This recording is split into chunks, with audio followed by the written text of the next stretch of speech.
Hey, what's happening? Welcome to the Pleasure Points podcast. I'm your host, James Roark. Thank you so much for being here.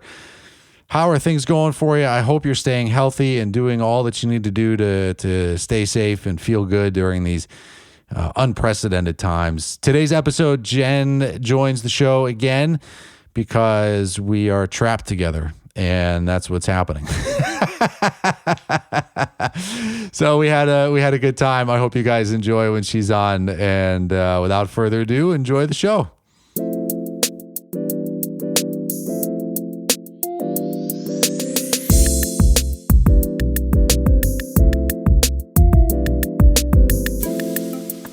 Okay, we're starting the podcast phase.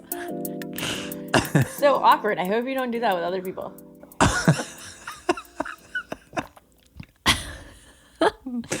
And we're live. Hi, Jenn. Oh my gosh. You always trick me here too. It's not fair. How you feeling today? I feel great actually. Great. Got my tea. I was invited on the podcast. You made it very uncomfortable as we started. It's pretty much a normal day in my life here.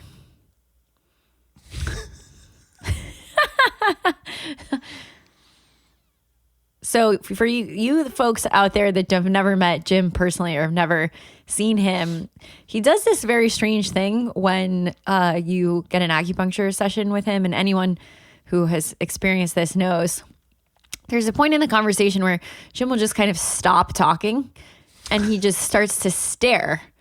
And it can be a little bit uncomfortable because you know that he's looking a little bit deeper. It's not just looking at you and you're kind of just surface level, just experiencing. It's like he puts on the sunglasses and he's like, all right, I'm going to look at what's really going on in your energy now. And I've come to realize that he does this before we get into the podcast.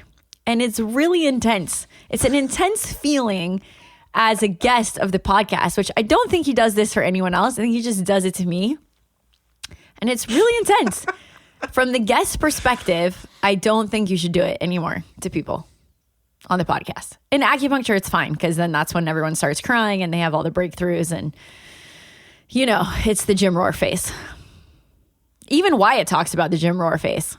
Yeah, he does. He's like, I'm going to give you the Jim Roark face. And then he makes the face whenever he wants to get something. Mm-hmm. It's the Jim Roark stare down. It's not meant to be creepy. I'm just like checking out. I'm just like scanning and taking in the information. I got to see what I'm dealing with. And with you coming on the podcast, you're like a wild card. I got to just kind of like assess what's happening right now. I'm the wild card? Oh my gosh. I have to say, I'm a Taurus and I am about as consistent as any person on the planet. I like to do the same things over and over again. I like my pretty much everything exactly the same. So true. I disagree with that statement strongly. Fair enough. Oh, so I was going to tell you this morning while you were sleeping and I was awake doing my morning things, I started researching 5G. Uh-huh. So there's like, and I know this isn't like what we plan on talking about, but I just remembered that to kind of like build off of last week's episode of like what's happening here. Like there's a lot of conversation about 5G and is 5G like, causing viruses? Is it bad for us? Is it unhealthy? And just like anything in the internet, like you keep poking around and scratching at it, like it's really hard to know like what's true and what's not. But I was curious to see like if there were 5G maps, like how do you find out where the cell phone towers are? And right. Apparently now I didn't like scan 40 different websites to see if this is true, but apparently the 5G boxes, like they have to be a lot closer together. Mm-hmm. I think like 300 feet apart. It's something really, there's like a ton really of them. Small. Yeah. But the boxes themselves are really small. Right. That they're not like, it's not like a traditional tower like right. The 4G, the 4G or the LTE stuff. Like the 5G ones are really, really small. And so they can put them just up on existing poles and stuff. And then I saw that one company, they were even doing, I think with 4G, where they were like contracting out with the cities to get access to manhole covers. And they were putting cell boxes on the underside of manhole covers, like on the sidewalk. Interesting. And so there's like maps and stuff where you can go in and like Verizon, AT&T, and Sprint, they have these maps showing you like where the 5G networks are. And I think is it Verizon or T-Mobile? I forget which one. But AT&T doesn't have 5G here on the Key, but one of the other companies does. But if you try to like we have no idea where the towers are. We have no idea where they're coming from. And it seems like you can get like some sophisticated hacking where you might be able to like see where your phone is like pinging off of a tower, right, or off of a cell box or whatever to find the nearest one. But it's pretty wild. I should get Odette. I should see about getting Odette's wife on here because she's the 5G super expert. Sensitive to EMF, and she moved out to New Mexico, I think, to get away from some of the like waves and the technology stuff. But I thought it was interesting that we don't know, like you can't ever really find out where the cell towers are. Right.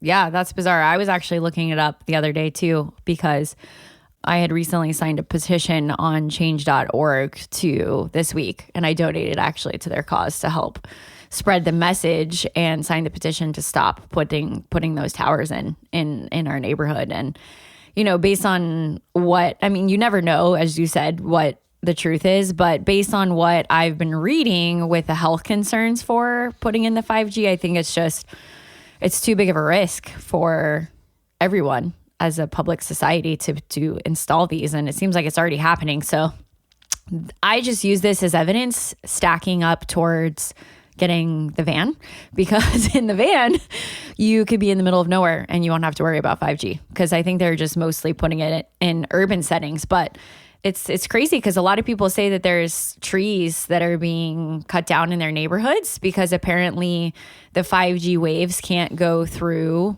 trees or greenery. The trees actually stop the emissions of the 5G signal because the waves are, I guess, pretty shallow. So I thought that was interesting that people are noticing that. And yeah, it's so confusing to me. I just don't understand. Like, it's really hard to make sense of all these things. So it's like, if we just had a ton of plants in our house, would that mean that we wouldn't get the effects of 5G if we just had like living walls everywhere? I don't know. I mean, I think that that's maybe part of what the experiment is going to be as this technology is put in. I haven't heard anything about like just regular plants, but I know for sure like the bigger trees with lots of leaves are interfering. So, Yeah, I don't know. It's really tricky. But the irony of like when we looked at getting a van, and if we wanted to be able to run our businesses from van life, we were looking at getting cell phone boosters for the van so that we could get a signal when we're out in the middle of nowhere. Right. But those types of signals, yes. And also like there's different types of signals. Like I know the old original cell phones in a lot of the places in the mountains, like Verizon actually still carries one of the bandwidths, which is called TDMA, I believe. And it's like before any of the 3G, 4G, whatever that stuff was out. It was a long time ago because they're really low frequencies and they carry for a long long waves over a far period. So that's why, like, when I was in the mountains a few weeks ago with Audra and all my friends in Colorado, we were at that Airbnb at the hot springs. I had no service, but the people that had Verizon did, because I think there's something, and maybe the phones don't have that technology anymore. I don't remember. I worked at AT&T like when I was in high school. So that technology was, I think, still available then.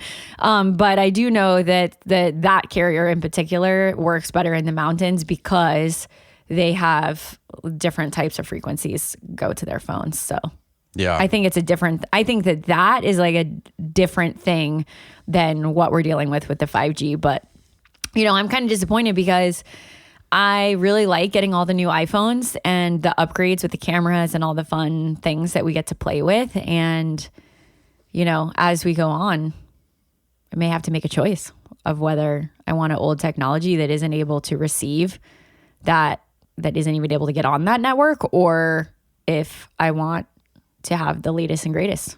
Yeah, I mean, there's just so many variables in all of that, and it's way beyond my scope of expertise.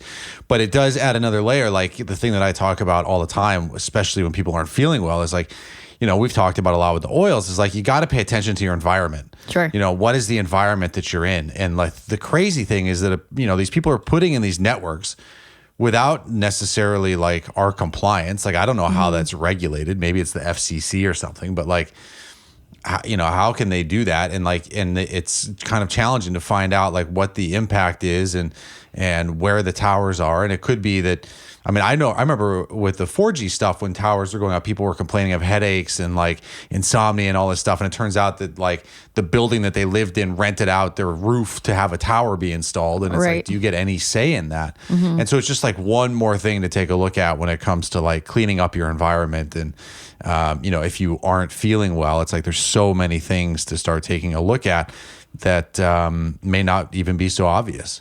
I think we should make a crystal bed, like a bed full of crystals, like as if you're going into a crystal cocoon, like with biomats on the bottom, and then all around you're just like in a geode.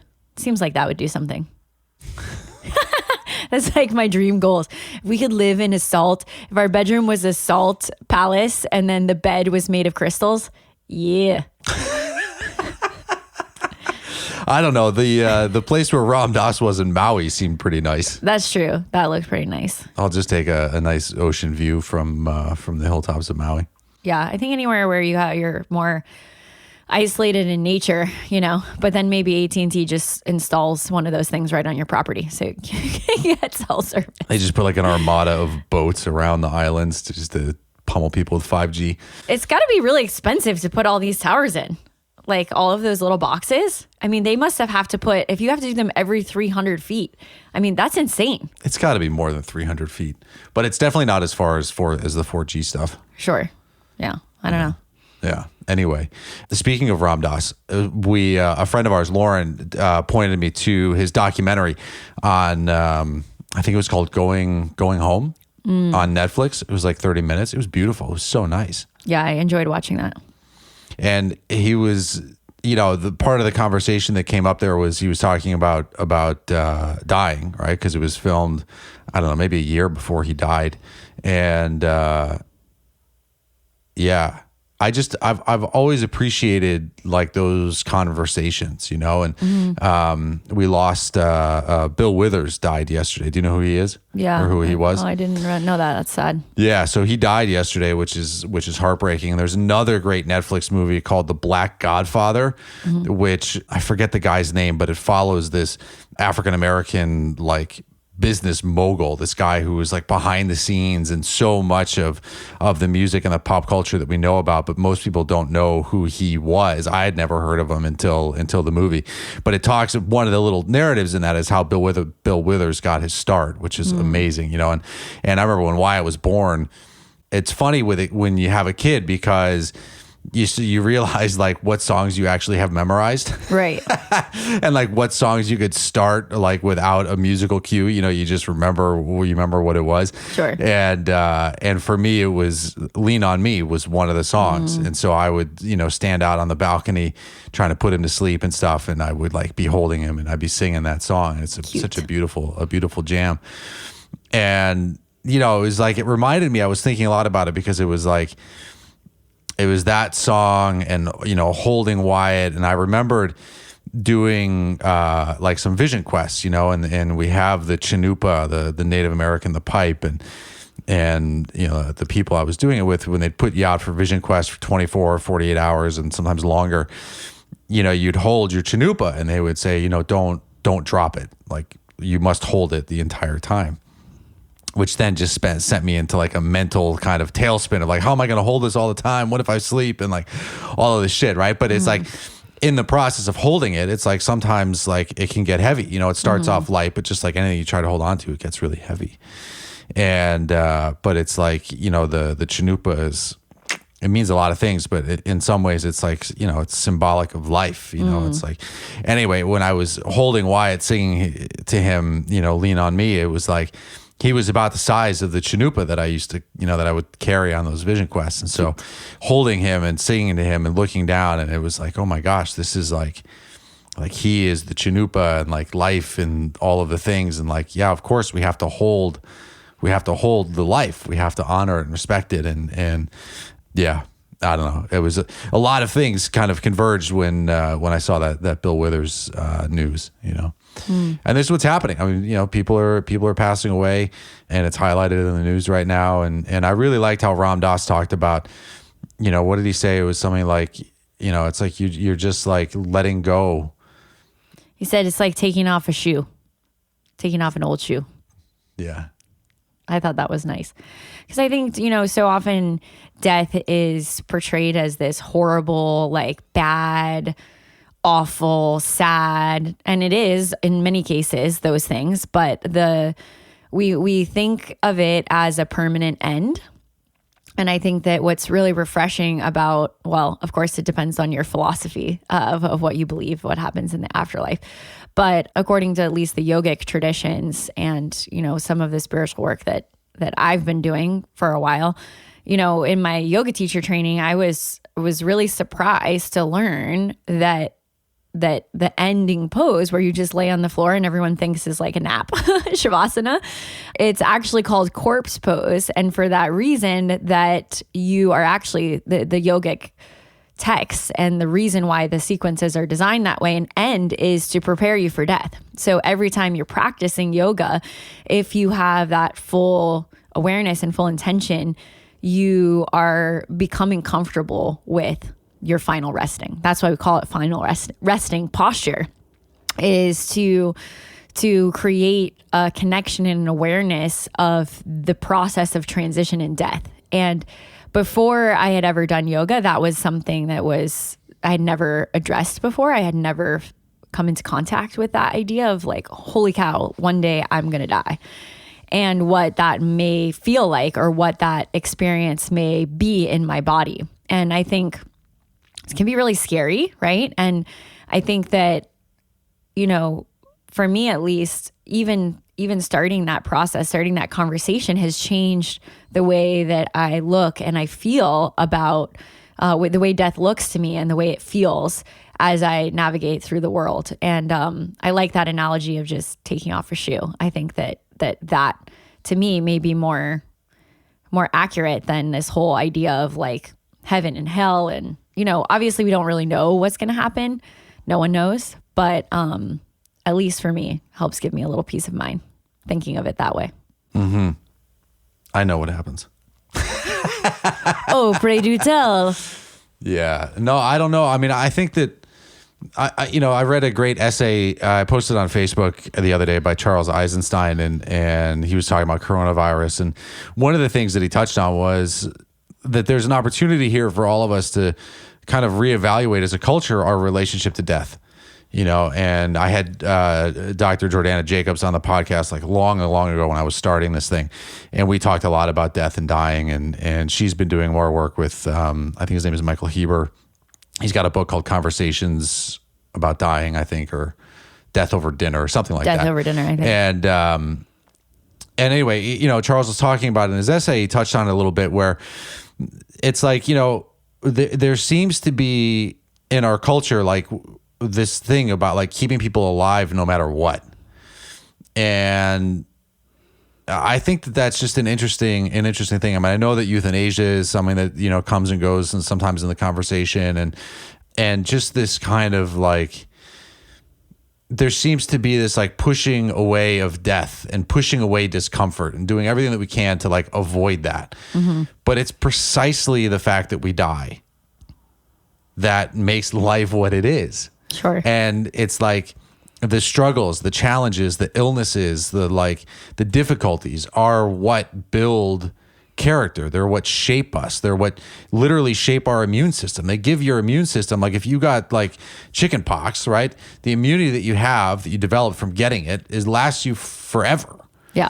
And so it's like sometimes these things that are difficult and challenging will give us whatever we need to thrive later on. But pushing all of that stuff away and getting it outside of us or trying to keep us from all of that, I feel like it's missing. It's like looking at just one piece of a picture, sure, instead of like the entirety of the picture, which is that like we're all going to die. No one gets out of here alive.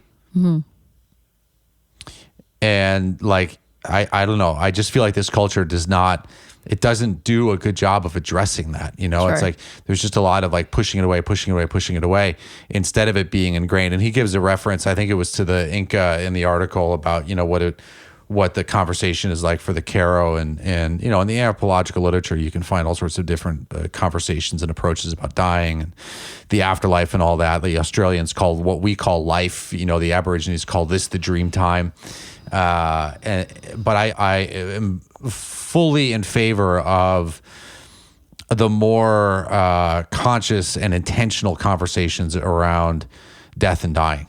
Sure. Whether it's like estate planning to, you know, just like what might happen, and having, like, instead of death being something that we try to avoid or pretend that we can master and control, to start embracing the uncertainty of it all, and to just say, like, we don't, like, yeah, this life is chaotic. The fact that any of us are still alive is a miracle in and of itself. For sure. And so the next time that, like, we get grumpy or bitchy about like dirty clothes on the floor or like whatever the things are that trigger people, it's like, how about can we just take a step back and be like, oh my God, we're still alive. Yeah. How amazing is that? Sure. But it's by having the knowledge that death is right around the corner, potentially at any moment, that like can deepen that appreciation, you know. And that's the beauty of grief, is it just shows, like, yeah, it might hurt for sure, but it's also like you had the opportunity to love. Isn't that amazing? So we can celebrate like our own sort of what I would call kind of selfishness of like what we've lost, or we can celebrate the fact that like we had the opportunity to love. Well, I think that's beautifully said. And I think, you know, as a society, we're trending in the direction of numbness. That's what it seems like, you know, with the conveniences that we have today, you know, with all the technology and everything. It's, you know, even the doors open automatically. We're shifting into this society of automation and convenience, which then shelters us, and even from our emotions. I mean, we look at the opioid epidemic that we have. Everyone wants to numb the pain, and the prescriptions that are prescribed for mood imbalances. It's all about numbing the feelings and suppressing those feelings instead of processing them, letting them out, understanding that, you know, sometimes when I talk to people, in particular, I've had a couple of conversations in the last couple of weeks, and you know, someone's asking me, how are you coping with this? And, you know, what's your emotional journey? And, you know, I'm like, geez, sometimes I cry and I scream in a day, and sometimes, you know, and then I'm laughing and I'm having fun.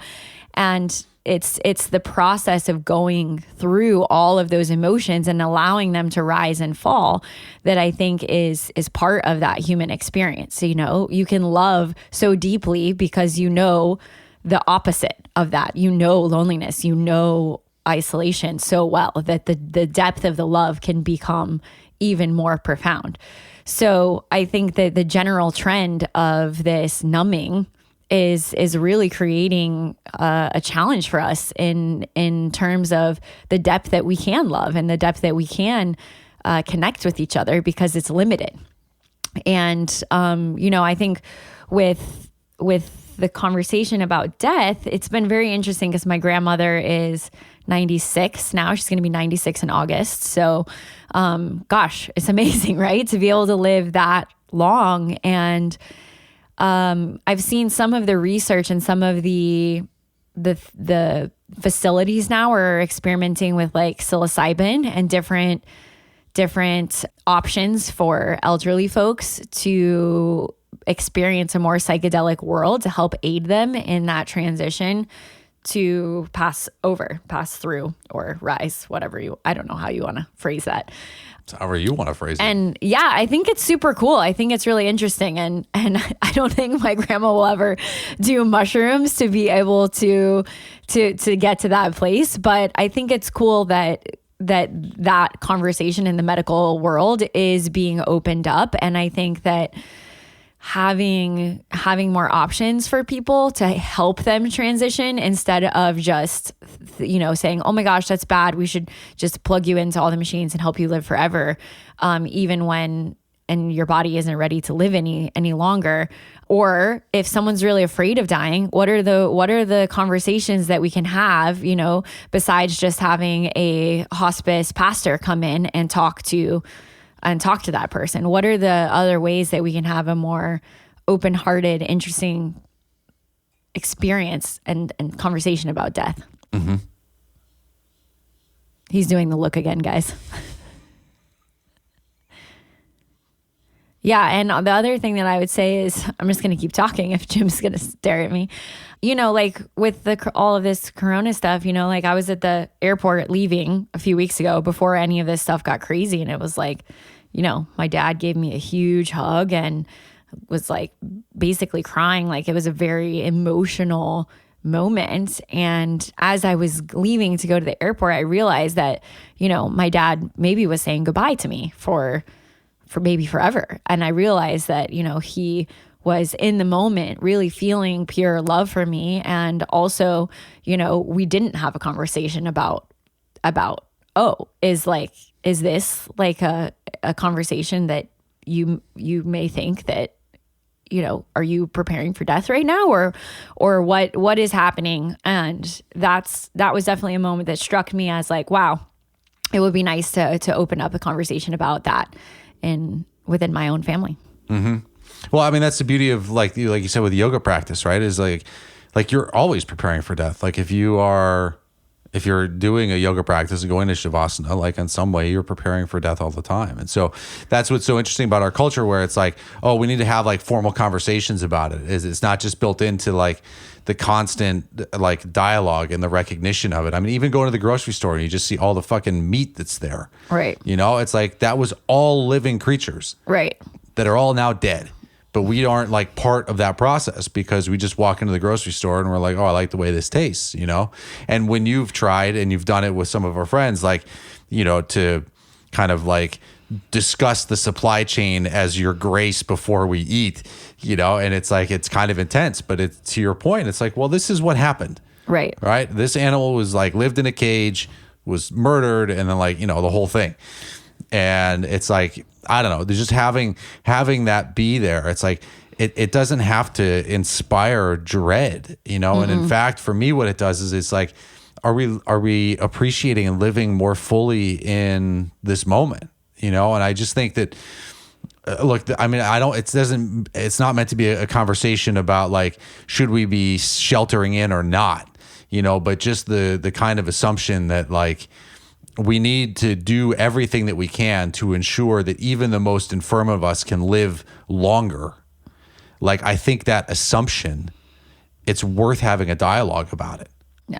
Well, what's ironic about that is that the actual average age is decreasing right now. So it's funny how society is trying to keep people alive longer in terms of Western medicine approach, but actually people are dying younger than they ever have because the practices of living fully healthy are declining. Yeah. And that was another thing that he talked about in his essay, which was like, can we also have a conversation about like how much of it is that this virus is so horrible and awful, and how much of it, especially with the numbers in America, are because we are one of the worst measures of healthcare in the industrialized world. How much of it has to do with the fact that like people are obese, mm-hmm. they're diabetic, there's massive heart disease, like that there's all of these, like in the average person in America, they are set up with a pre-existing condition. So when we look at why the numbers might be so bad, like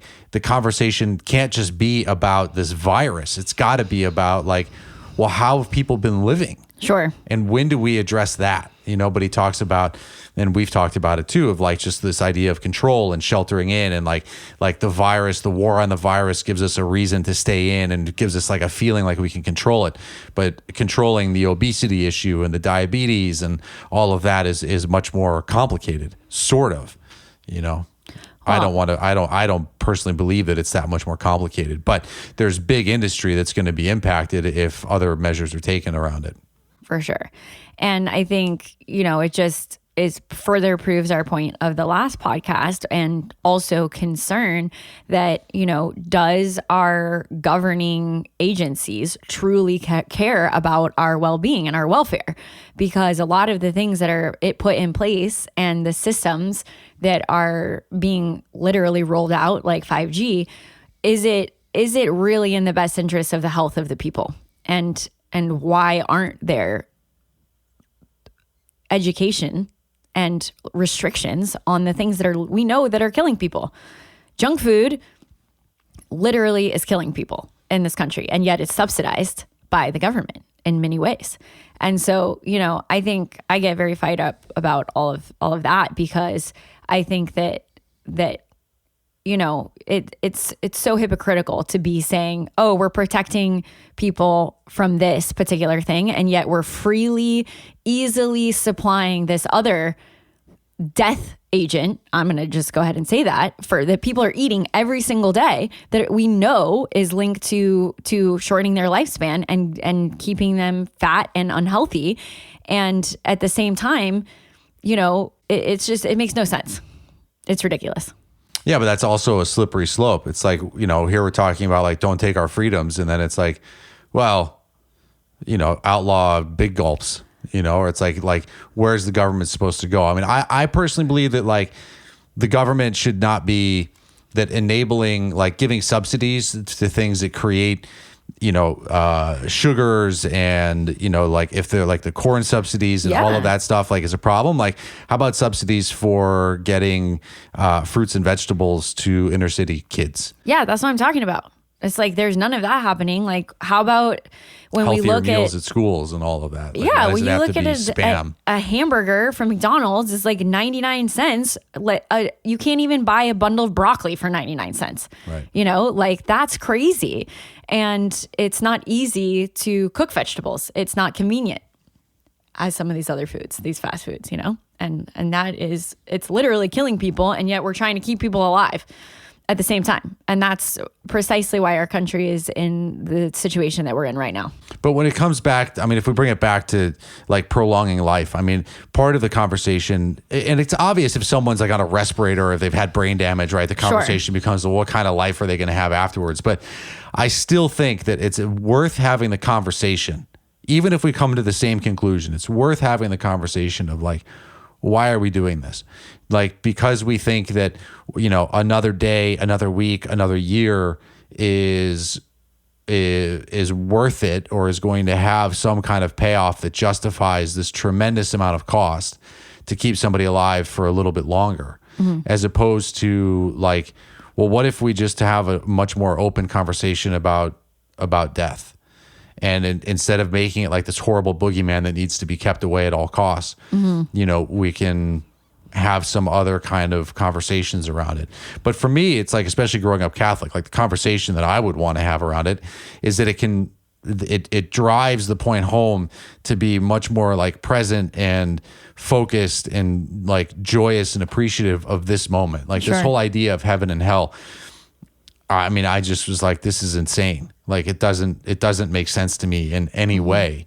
And especially as I got older, seeing the impact of like saying that like heaven or things are going to get better afterwards, or like when you're dead, and like creating this whole made up story around it, an idea of heaven, I think is also like, it takes away from the impetus of like, be here now, like be loving and kind now.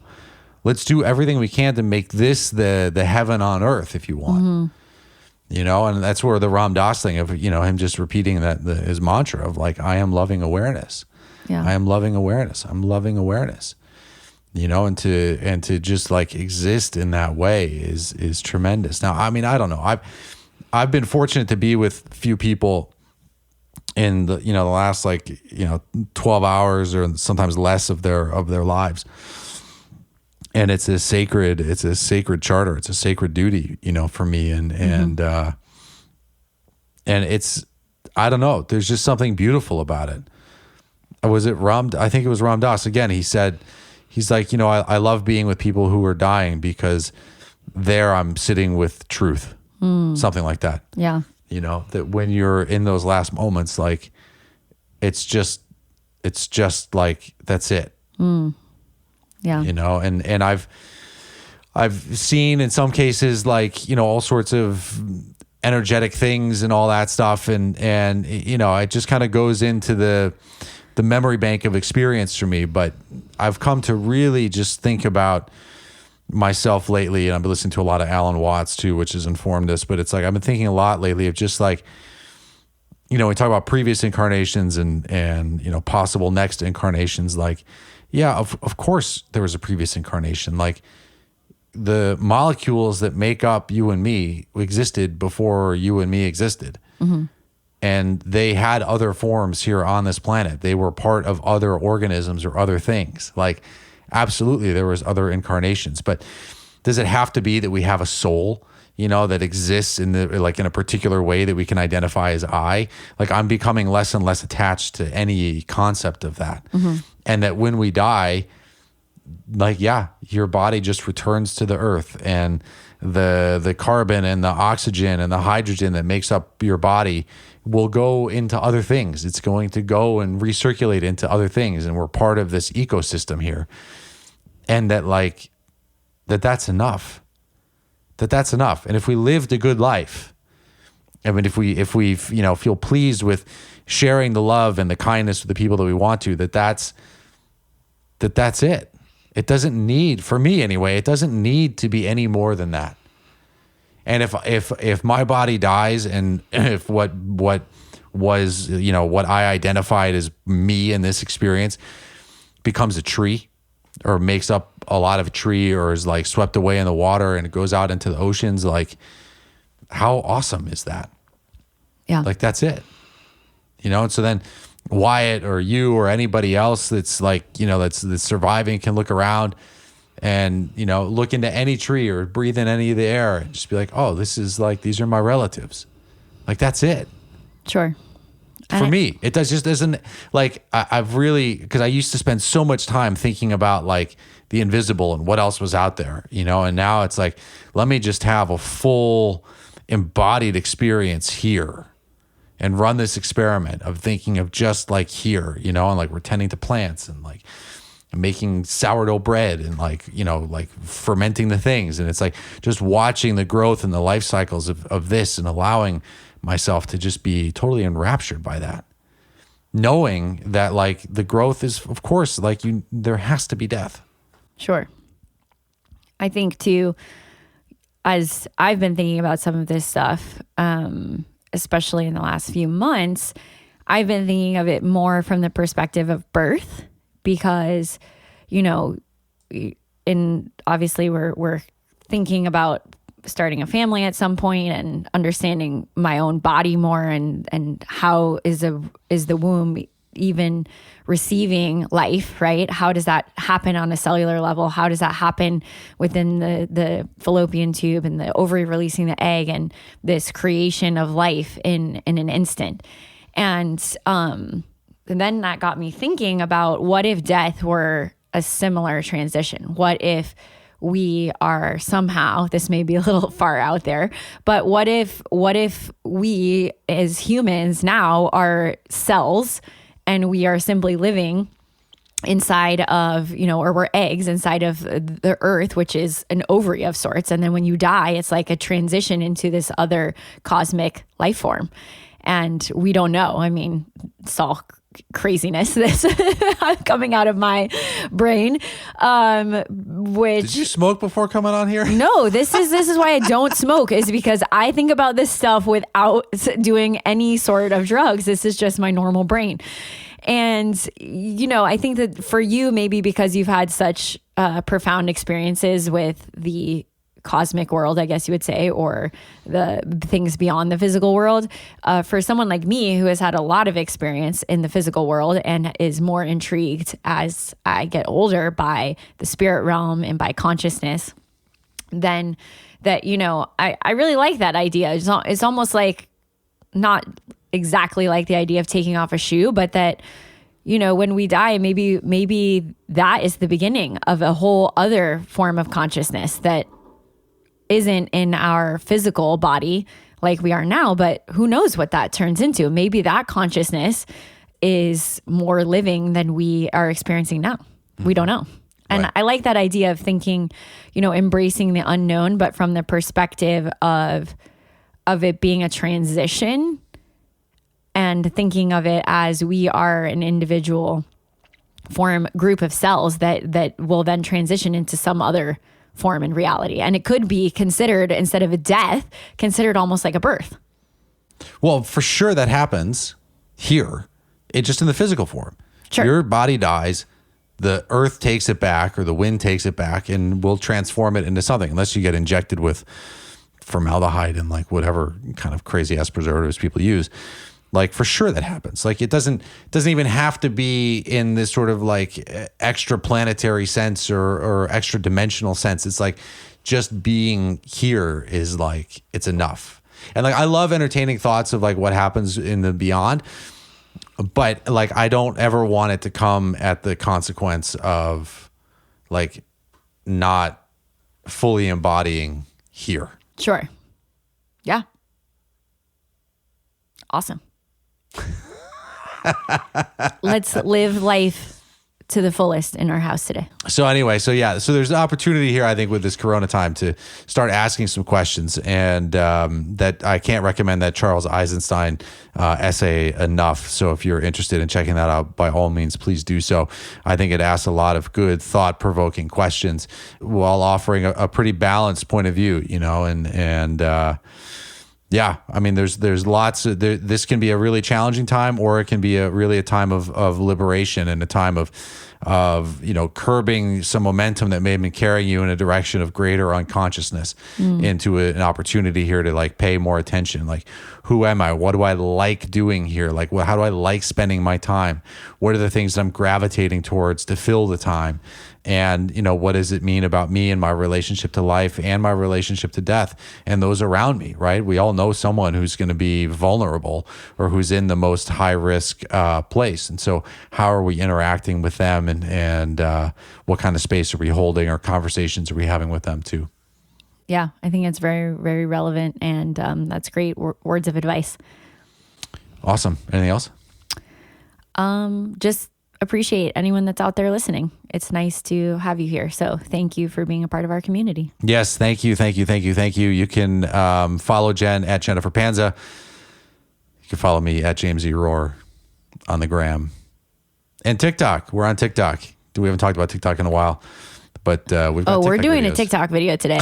That's what I was doing right before this, guys. We're going to actually do a dance. We've been putting that off.